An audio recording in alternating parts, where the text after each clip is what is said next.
YCP వ్యతిరేక vote చీలిపోకూడదనే బలమైన నమ్మకమే అందరినీ గెలిపించిందన్నారు AP deputy CM Pawan Kalyan. Chandrababu నాయకత్వం, ప్రధాని మోదీ సమర్థత, సమిష్టి కృషితోనే విజయం సాధించామన్నారు.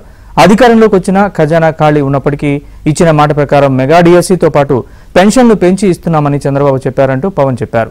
టీడీపీ, జనసేన, బీజేపీ కూటమి ప్రభుత్వం ఏర్పడి 100 రోజులు పూర్తయిన నేపథ్యంలో ఓ ప్రత్యేక కార్యక్రమం నిర్వహించారు. దీనిలో సీఎం చంద్రబాబు, పవన్ కళ్యాణ్, పురంధేశ్వరితో పాటు 3 పార్టీల నేతలు పాల్గొన్నారు.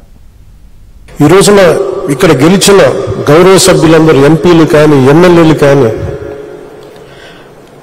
అద్భుతమైన మెజారిటీతో గెలిచారంటే వైసీపీ వ్యతిరేక ఓటును చీలనివ్వకూడదు ఒక్క ఆకాంక్ష, ఒక్క బలమైన నమ్మకం, చంద్రబాబు గారి నాయకత్వం, సమర్థత,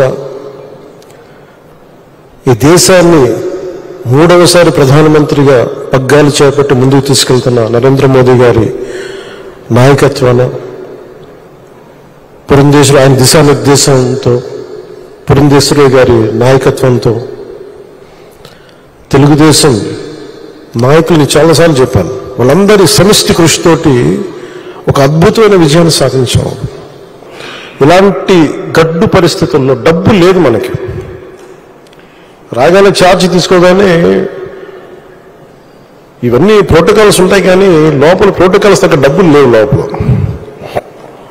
అలాంటిది ఆయన రాగానే ఈ 100 రోజుల్లో ఏమి చేశాం కీలకం అని చెప్తే, ఏవైతే చెప్పారో మెగా డిఎస్సీని మేము పెడతాం, భర్తీ చేస్తామంటే 16,437 ఉపాధ్యాయ పోస్టుల్ని భర్తీ చేయడం.